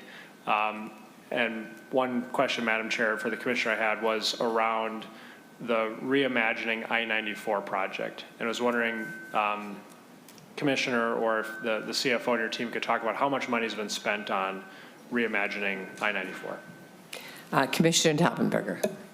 Thank you, Madam Chair. Thank you for that question, Senator Rasmussen. So we have been working on our Rethinking I-94 project dating back as far as 2017, and we are currently in the scoping decision document process. In fact, our alternatives analysis memo is out there right now for public comment. So here we are in 2026. So it's been a long process so far, but we are at this point in the NEPA process where we're gathering comments on that. I don't offhand have a figure on how much has been spent so far, but that is something we can gather and follow up with. Senator Jasinski. Thank you, Madam Chair and Commissioner. I believe we were at a committee last year, and I believe the number I hear was around 17 million. Does that sound correct? 17 to 19 million dollars has been spent on it so far. That was my understanding. We can. Do you want to call a friend? Why don't we dig into that and get an updated Okay. number and follow up? Thank you, Madam Chair. All right, thank you. Madam Chair, just Senator Rasmussen? And Madam Chair, and I've seen this, some of the renderings that have been done as a part of reimagining I-94, and they show basically getting rid of I-94 and turning it into a traditional kind of city street and a boulevard. And to me, when I look through those renderings, it's just kind of ridiculous, because I don't think anyone in this room thinks that I-94 is going to turn into a boulevard. And I guess, Madam Chair, my question for the Commissioner is, Commissioner, do you think 10, 20 years from now, is I-94 still going to be an interstate highway, or do you think it's going to be a boulevard? Commissioner? Thank you, Madam Chair and Senator. The boulevard, or what we've been calling as we were looking at concepts during the process, we've been calling them the at-grade options, are not being recommended by MnDOT to move further into the environmental process because they do not meet purpose and need for the project. So purpose and need was defined by years of input that we had gotten early in the process, and with all the needs on the corridor, those options don't meet those needs that are identified. So we are recommending those do not move forward. We are still, as I mentioned, in the scoping decision document process, so we are gathering further input on what MnDOT is recommending to move forward. Senator Rasmussen, that runs through part of my district, so I've been following the process. And really, when you looked at the at-grade alternative, you're just really diverting the traffic onto multiple other streets because of the volume. Is, I don't know, 80,000 a day or some huge volume. So, you may have, solved one problem of maybe excess pollution or noise or traffic in that corridor, but you created multiple other problems by diverting that traffic.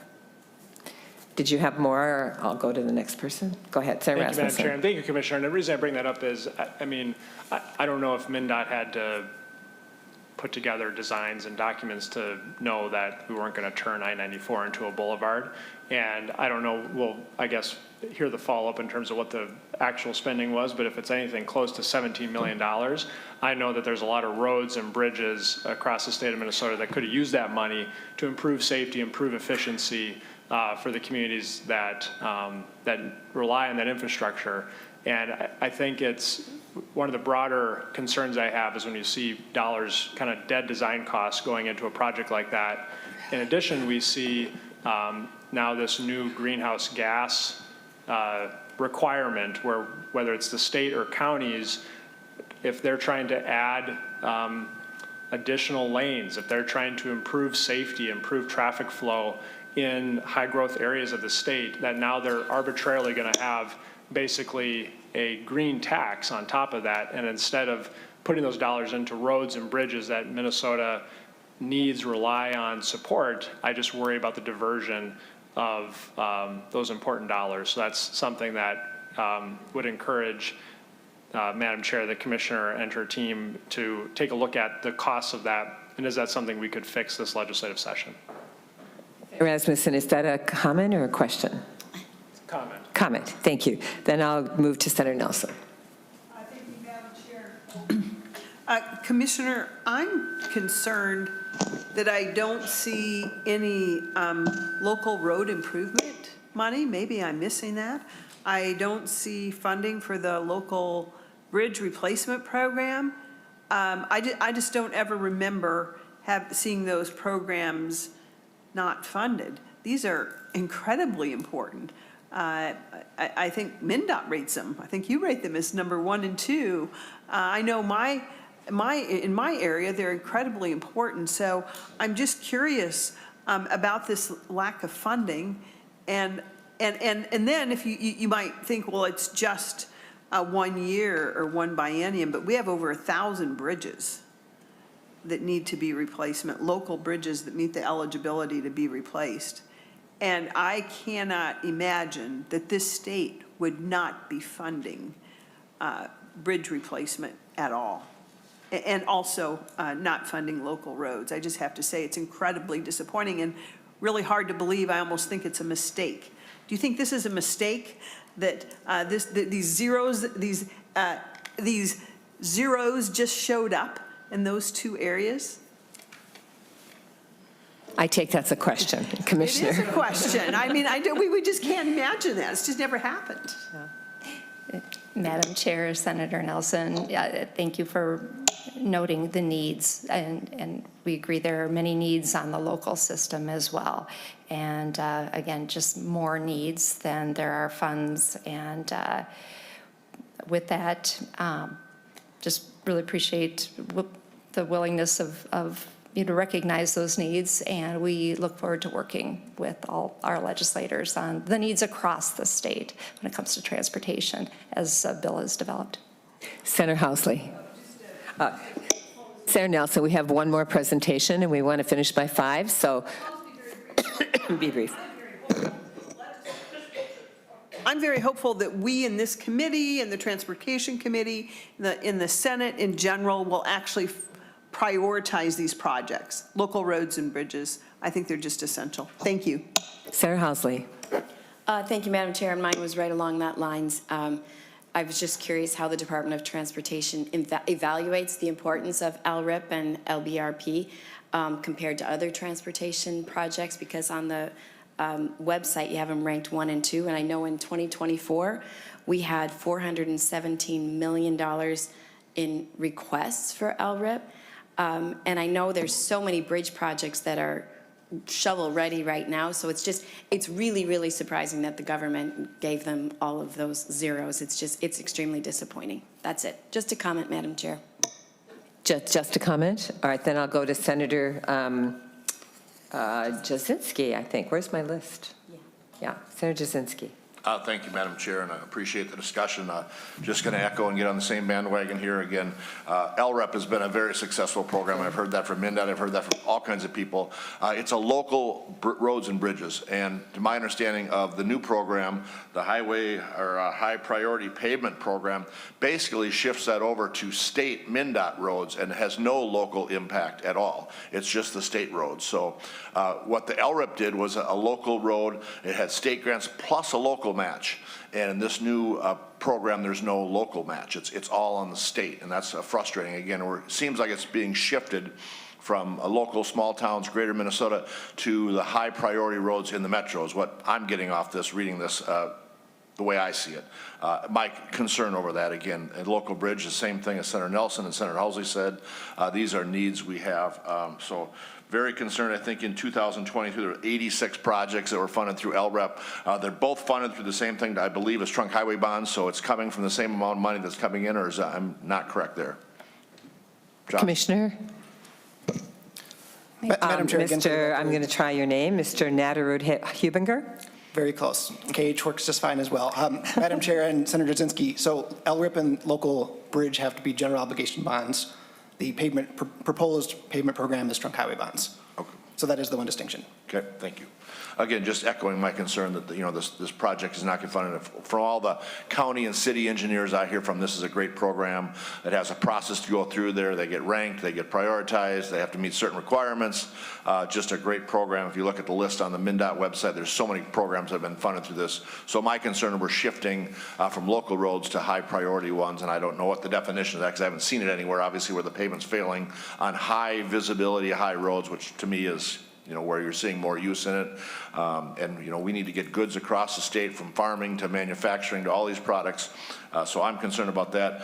Just shortly going back, because I know time is an issue here, back to Senator Rasmussen's comment on that. I think it is 17 million or very close to that. And all the graphic designs I saw, you looked at the road as existed.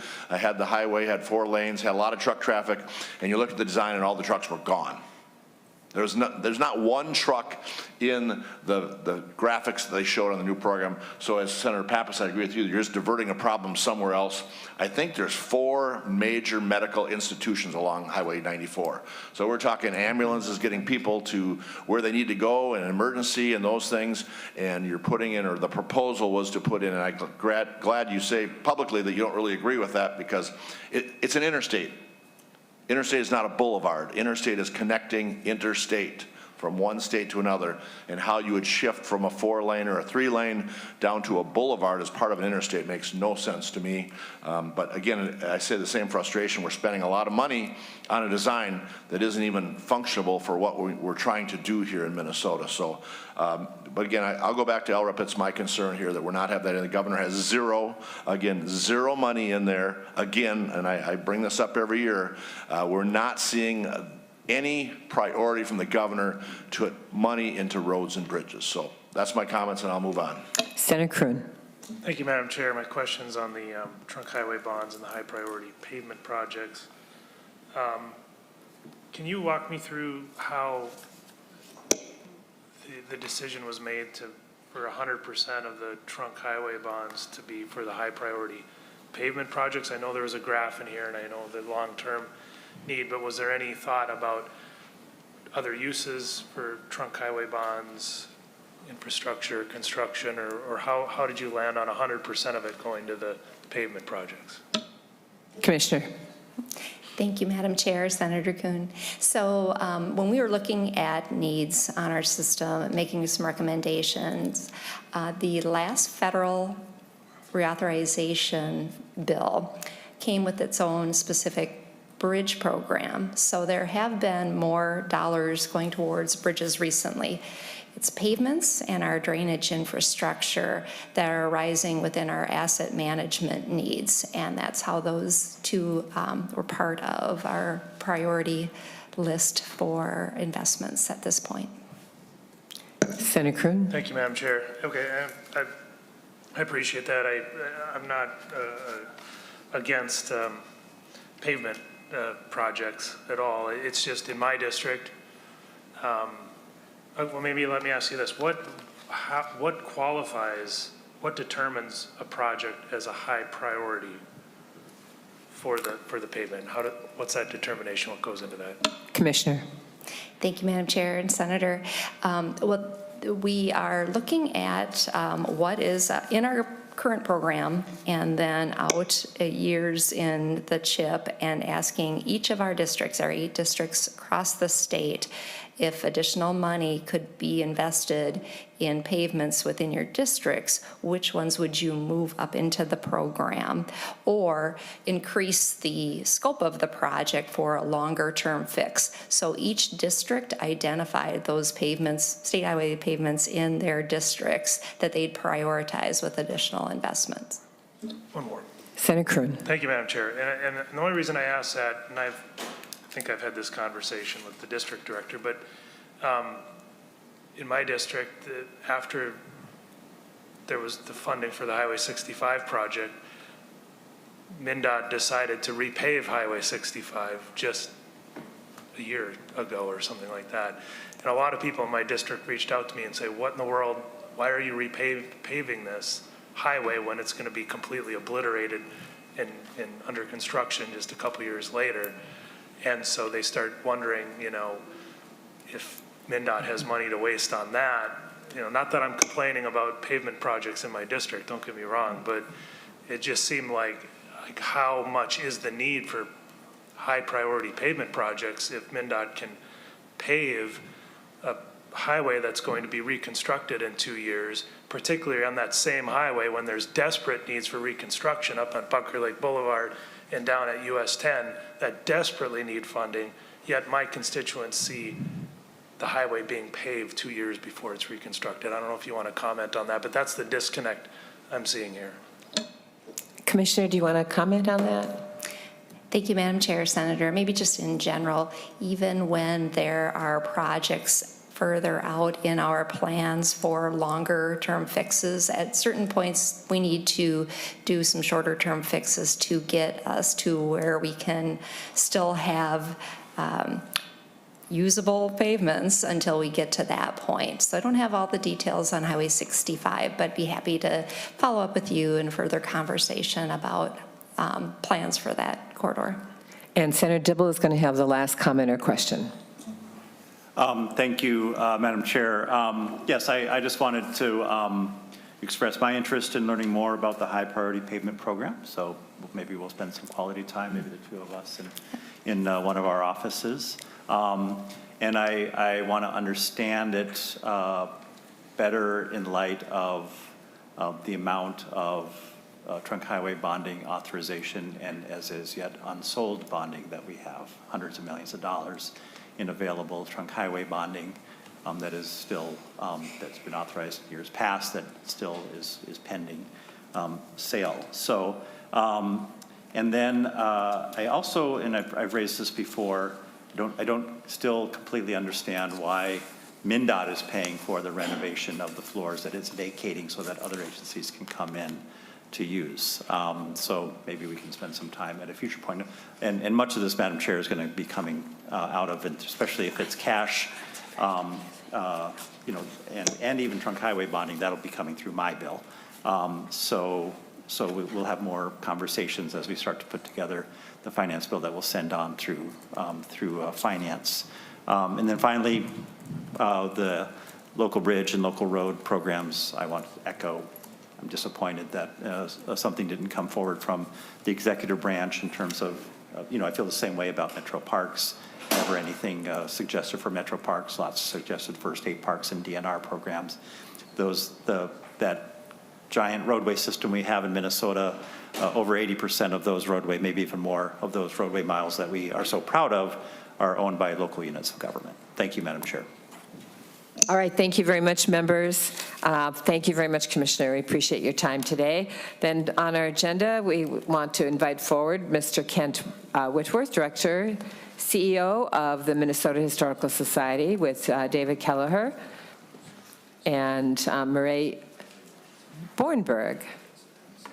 Is it Murray? Yes, great. Great, nice to see you again. Welcome, Director Whitworth. Good afternoon. My name is Kent Whitworth. I serve as Director and CEO of the Minnesota Historical Society.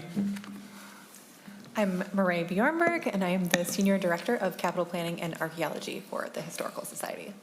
David Kelleher, Legislative Liaison, Minnesota Historical Society.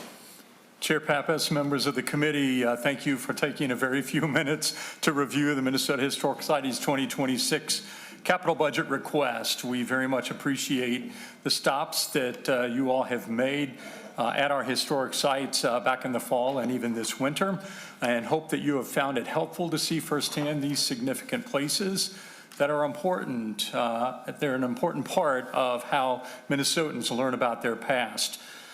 Madam Chair, in the interest of time, I will just point out the mission statement and our strategic plan priorities so that all of you have a better sense of who we are and what we do and where we're going. That's in your printed materials, so I will move on. This work is carried out in many forms, but in the context of today's discussion, our work frequently takes place at historic sites, or put another way, history where it happened. We bring forward 3 requests in our capital budget for 2026, and we'll touch briefly on each one. The PATH, the Preservation and Access to History, or PATH project, will help ensure that we have proper facilities for long-term care of our collections and then access to those collections. Historic Sites Asset Preservation will enable us to care for some of Minnesota's most significant historic places. This is basic nuts and bolts infrastructure work to make sure that these places are safe and that they are available for visitors today and for generations to come. And the County and Local Historic Preservation Grant Program helps cities and counties take care of some of their most important historic structures. I want to be clear that our #1 priority for 2026 is the PATH project to care for collections. Again, we would love to express our appreciation to the committee for taking time to visit our collections facilities, both at the History Center and also our off-site collection storage facility on the east side of St. Paul. The goal of this project, simply stated, is to secure our collections in proper environmental conditions so that they will be available for present-day use and also preserved for generations to come. There are two main components to this PATH project. The first is to update the state-owned facility that you toured at 1500 Mississippi Street here in St. Paul. And the second is to utilize planned and unfinished collection space at the Minnesota History Center. As was mentioned on our tour, our forward-looking predecessors knew that we would run out of space for various collections types. I am here to report that that day has arrived. We have run out of that space. But as I mentioned, there is unfinished space available within the footprint. Many of you have seen this space within the footprint of the History Center. But we need to outfit that space with proper environmental equipment and climate controls to house these collections. On the slide before you now, you see images of collections in our state archives and manuscripts. It's important to note that while this building, the Minnesota History Center, is in a very important legislative district, Madam Chair, that the Minnesota Historical Society collections come from all across the state of Minnesota. For example, the Minnesota State Archives holds records from 4,000 different units of government, everything from townships to school districts to watershed districts, cities, counties, the list goes on and on. In addition to that, there are collections that represent businesses and nonprofits from across the state. These collections facilities house items from every legislative district in the state of Minnesota. The Minnesota Historical Society is honored to serve in that preservation role for this history, and we just want to reinforce how critical it is that these collections are cared for in proper environmental conditions. Now, the facility that you saw at 1500 Mississippi has served the Minnesota Historical Society and the state of Minnesota quite well for more than 5 decades, but it is time for significant renewal of that facility. We've had engineers take a look at that building, and with what we consider a relatively modest investment, we can provide a place for these collections for the next several generations. Madam Chair, members of the committee, since the last capital budget cycle, we have sharpened our pencils and we have done further work on this project, and we have a reasonable cost that frankly compares very favorably to similar facilities constructed by our sister historical organizations in other states. We are, however, and I think we mentioned this during the tour, about an 18-inch of heavy snowstorm away from a very disastrous situation at 1500 Mississippi, the building you toured. So there is urgency to moving forward on this PATH project, and I'll briefly hand off to David. Madam Chair, David Kelleher, Minnesota Historical Society. Our second request is... Before we move off that, Mr. Whitworth, could you break down the cost for us, maybe not now, but later, like how much would it cost to do the update of the 1500 Mississippi, and then how much is the cost for the build out of the existing unfinished space at the History Center? Thank you, Madam Chair. I can provide that information right now. Okay. Design for both projects would be $2.8 million. The collections renovation space at the History Center would be $5.16 million. And then the renovations at the 1500 Mississippi warehouse are $15,200,000. That total is about $23 million. Wow. And that's substantially less than half of what a number of our sister historical organizations have put into new facilities to serve a very similar purpose. So we're grateful to come back with a proposal that's less than half of what we thought this might be a few years ago. Thank you, Mr. Kelleher. Continue. Thank you, Madam Chair. Our second request is historic sites asset preservation. And from your tours around the state this year and previous years, you're very familiar with those locations. We're responsible for 150 structures across the state, half of which are over 100 years old. Many of them are on all of them are on the National Register. They're in the Historic Sites Network, which is a statutory responsibility. Madam Chair, you saw this diagram in recent years, and I'm going to just move to the next slide. This slide shows you how we're falling behind. We quantify the amount needed for asset preservation projects, and to get to where we need to be to keep up with the projects, the bar on the right side of this bar graph is what we need to keep up, and that's just a little bit over $20 million. You can see in recent years, the 20-year average is just under $5 million. We had some very helpful appropriations in 2023, falling a little bit further behind in 25, but our 26 request reflects the amount needed to keep up with those needs at historic sites around the state. Madam Chair, the slide before you now is a detailed list of projects within our historic sites asset preservation request with the best number that we know at this point. We do know those will change once they go through the design process and out for bid, but that's the estimate that we have today with that detailed prioritized list.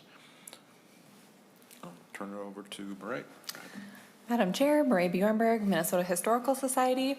You'd asked for an update on previous appropriations. This is the planning document that we use, and a lot of our projects, as David mentioned, are on historic structures, often 100 years old or more, which means that they require regulatory review by State Historic Preservation Office, Tribal Historic Preservation Offices, and often the National Park Service.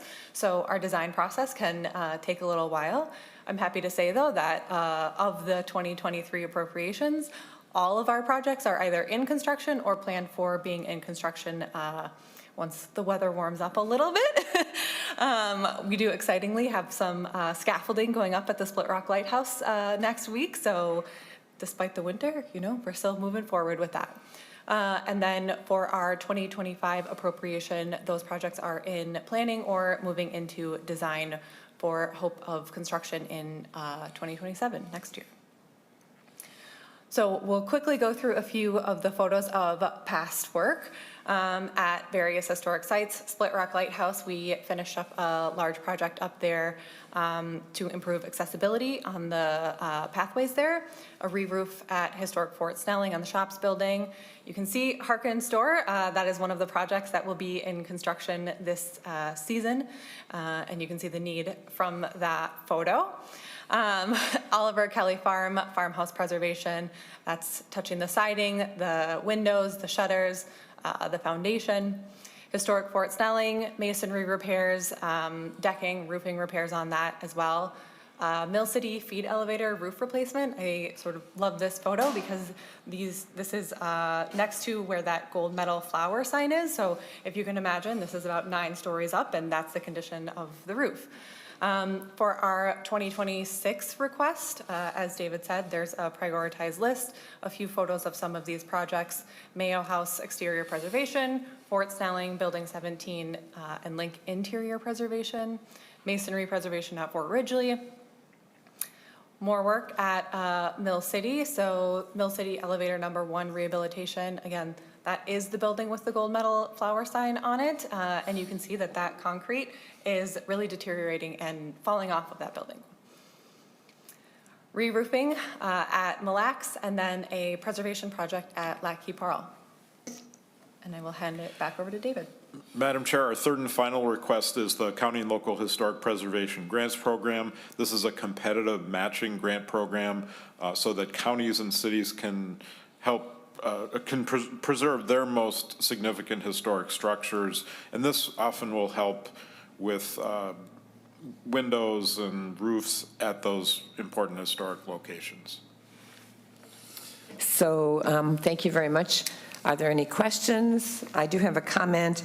When I was with 3 very lively grandchildren last summer at historic Fort Snelling in the Shops building, one of them pulled the door shut and got locked in.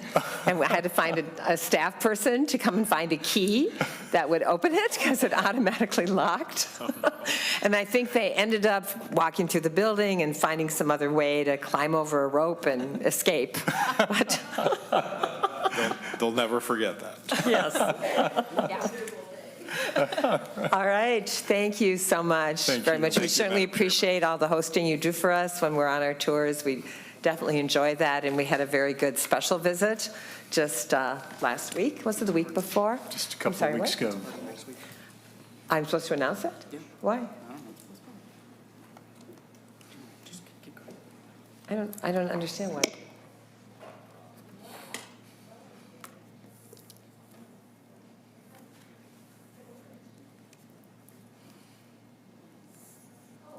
I am supposed to announce that, thank you very much for your presentation. Thank I'm you. trying to understand why I'm supposed to invite you all, the Capital Investment Committee, to the Pappas Pratt Parks Pizza Party, which is postponed from tomorrow until next Wednesday. And it'll be in one of our caucus rooms in this building. I can't remember which one got reserved. The DFL one? Yeah.